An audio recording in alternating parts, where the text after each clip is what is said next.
और चलिए आगे बढ़ते हैं। इस वक्त की बड़ी खबर आपको बता दें, असदुद्दीन ओवैसी के गढ़ हैदराबाद में आज से बीजेपी की राष्ट्रीय कार्यकारिणी की बैठक है। 2 दिनों की बैठक की शुरू हो चुकी है। राष्ट्रीय अध्यक्ष जेपी नड्डा ने बैठक की शुरुआत की है। 2 दिनों तक चलने वाली इस मीटिंग में पीएम मोदी के साथ 180 से ज्यादा बीजेपी नेता मौजूद रहेंगे। सभी बीजेपी शासित राज्यों के सीएम, डिप्टी सीएम, केंद्रीय मंत्री और राष्ट्रीय स्तर के नेता हिस्सा लेंगे। आपको बता दें कि बीजेपी के राष्ट्रीय कार्यकारिणी का ये अधिवेशन ऐसे समय पर हो रहा है जब तेलंगाना में 2023 में विधानसभा चुनाव होने हैं और बीजेपी का फोकस इस बार साउथ पर है, यानी कि दक्षिण पर है। 18 साल बाद हैदराबाद में बीजेपी की बैठक हो रही है, तो इस बैठक के क्या मायने हैं ये आप समझ सकते हैं।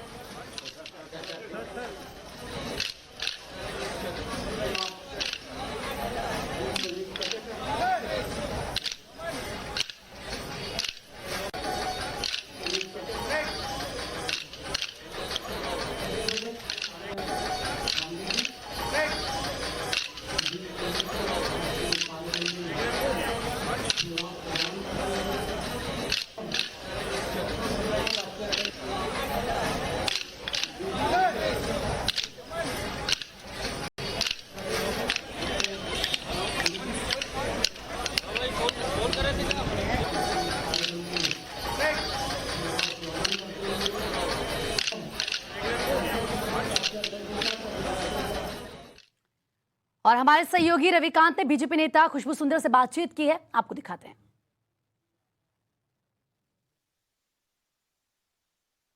बैठक चल रही इस वक्त हैदराबाद में। खुशबू जी हमारे साथ हैं। खुशबू जी, प्रोटोकॉल के तहत जब भी प्राइम मिनिस्टर आते हैं, अगर स्टेट का मुख्यमंत्री स्टेट में अवेलेबल है तो वो रिसीव करने जाता है, लेकिन केसीआर जो हैं वो जो यूपीए के कैंडिडेट हैं प्रेसिडेंट के, उनको रिसीव करने जा रहे हैं, पीएम को रिसीव नहीं कर रहे हैं। कहीं ना कहीं आपको लगता है कि जो मतभेद हैं वो बहुत ज़्यादा बढ़ गए हैं, क्योंकि प्राइम मिनिस्टर तो पूरे कंट्री के हैं। नहीं, मतभेद तो यही बढ़ा रहे हैं ना। मैं कहती हूँ कि आपकी जो भी प्रॉब्लम्स हों, आप ज़रूरी नहीं है कि जो भी प्राइम मिनिस्टर कहें या जो भी बीजेपी कहे आप उससे सहमत हो। आपकी अपनी सोच है, आप इस तेलंगाना के मुख्यमंत्री हो, आपकी सोच है, ठीक है। लेकिन जो एक प्रोटोकॉल होता है कि जब प्राइम मिनिस्टर आ रहे हैं, प्रधानमंत्री आ रहे हैं, तो मुख्यमंत्री को जाके रिसीव करना चाहिए।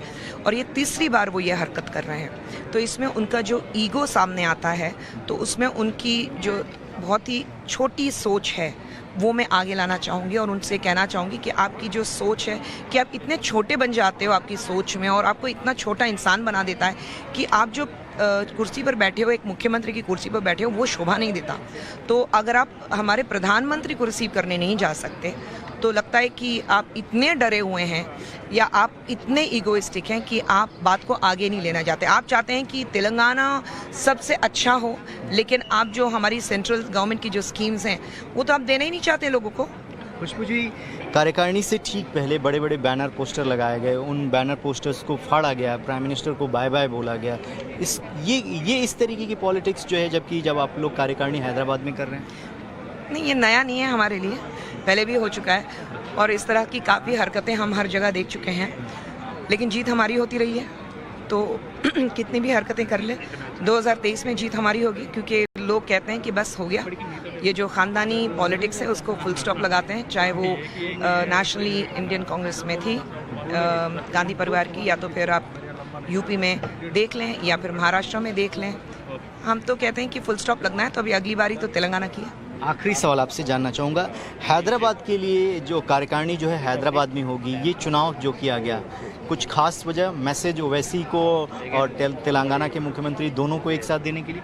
हमें किसी को मैसेज देने की ज़रूरत नहीं है, हमें किसी को मैसेज देने की ज़रूरत नहीं है। हम सिर्फ एक मैसेज लोगों को देना चाहते हैं कि हम आपके साथ खड़े हैं, चाहे कोई भी आपके साथ खड़ा ना हो, चाहे कोई भी आपके लिए तकलीफ उठाए लाए, हम आपके साथ खड़े रहेंगे। हमारे प्रधानमंत्री मोदी जी 24 घंटों में 20 से 21 घंटे काम करते हैं, तो ये जो 21 घंटे जो काम करते हैं वो हमारी प्रजा के लिए काम करते हैं, ना कि किसी ख़ानदान के लिए काम करते हैं। तो हम प्रजा के लिए हैं और तेलंगाना हमारे हिंदुस्तान का हिस्सा है और यहाँ के जो लोग हैं वो हमारे हिंदुस्तानी ही हैं, तो हम उनके लिए काम करते हैं। हमें बाकियों को किसी को कोई मैसेज देने की ज़रूरत नहीं है। खुशबू जी हैं जिनका ये कहना है कि 2023 के विधानसभा चुनाव में भारतीय जनता पार्टी तेलंगाना में जीत जरूर हासिल करेगी, और जिस तरीके से तेलंगाना के मुख्यमंत्री एयरपोर्ट पर प्राइम मिनिस्टर को रिसीव करने नहीं गई, ये उनकी छोटी मानसिकता को दिखाता है।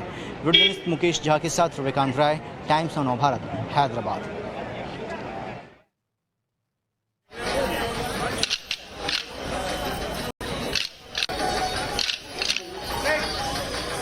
तो देखिए, आपने बीजेपी नेता खुशबू सुंदर को सुना। साफ तौर पर एक तरफ वो सीएम पर निशाना साधते हुए ये कहते हुए कि एक प्रोटोकॉल होता है सीएम का, अगर प्रधानमंत्री, अगर प्राइम मिनिस्टर आ रहे हैं तो उनका स्वागत किया जाता है, उनको रिसीव किया जाता है, लेकिन ये ठीक नहीं है। लेकिन कोई बात नहीं, जनता उनके साथ है, हम उनके साथ खड़े हैं। तस्वीरें भी लगातार आपको दिखा रहे हैं। जरा समझिए कि आखिर किस तरीके से 18 साल बाद हैदराबाद में इस तरह की बैठक बीजेपी की हो रही है, तो इसके मायने क्या हो जाते हैं।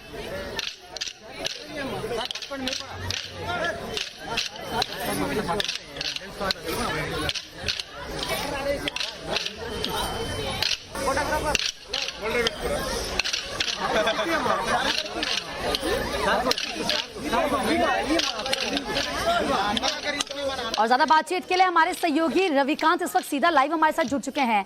रविकांत, जो आपने खुशबू सुंदर के साथ एक्सक्लूसिव बातचीत की वो भी हमने अपने दर्शकों को सुनाई। साफ तौर पर वो यही कह रही थी एक प्रोटोकॉल होता है जिसके तहत सीएम जाते हैं, प्राइम मिनिस्टर को रिसीव करते हैं, लेकिन चलिए आप नहीं कर रहे, कोई बात नहीं। जरा ये बताइए कि क्या डर है, ये सीएम का खौफ है, क्या है ये, क्यों प्रधानमंत्री को रिसीव नहीं करे? एक प्रोटोकॉल होता है, उसको तो फॉलो करेंगे ना आप?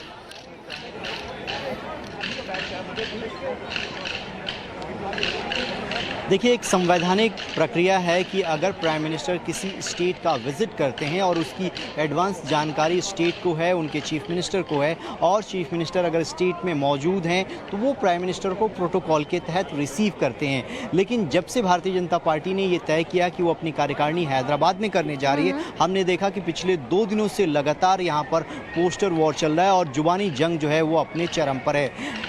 जो तेलंगाना के मुख्यमंत्री हैं और जो पॉलिटिकल पार्टी है टीआरएस, उसको ये लगता है कि भारतीय जनता पार्टी जो है वो यहाँ पर तुष्टीकरण की राजनीति को बढ़ावा दे रही है और उनको, उनकी सरकार को बीजेपी से पॉलिटिकल थ्रेट है। इसीलिए ये मतभेद जो है वो इस लेवल पर पहुँच चुके हैं। बीजेपी लगातार ये आरोप लगा रही है कि जिस तरीके से कांग्रेस पार्टी परिवारवाद को बढ़ावा देती है, ठीक वैसे ही यहाँ के मुख्यमंत्री जो हैं वो डायनेस्टी पॉलिटिक्स को बढ़ावा देते हैं और उसको ख़त्म करने के लिए हम लगातार प्रयासरत हैं। इसी वजह से हमने देखा कि ये जो गतिरोध है वो इस लेवल पर बढ़ गया है कि जो यूपीए के प्रेसिडेंट पद के उम्मीदवार हैं यशवंत सिन्हा, उनको रिसीव करने के लिए, उनके साथ कैंपेन करने के लिए चंद्रशेखर राव जो है वो जाते हैं, लेकिन प्राइम मिनिस्टर को रिसीव करने से उनके ऑफिस के द्वारा मना किया जाता है। उनके स्थान पर किसी कैबिनेट मंत्री को एयरपोर्ट पर भेजा जाता है। तो ये दिखाता है कि तेलंगाना में जो पॉलिटिकल पार्टी है, रूलिंग पार्टी है, और बीजेपी के बीच में मतभेद बहुत ज्यादा बढ़ गया है। कितना ज्यादा है, कितनी ठनी हुई है यहाँ पर आपस में, बिल्कुल नजर आता है। ये रविकांत, बहुत बहुत शुक्रिया आपका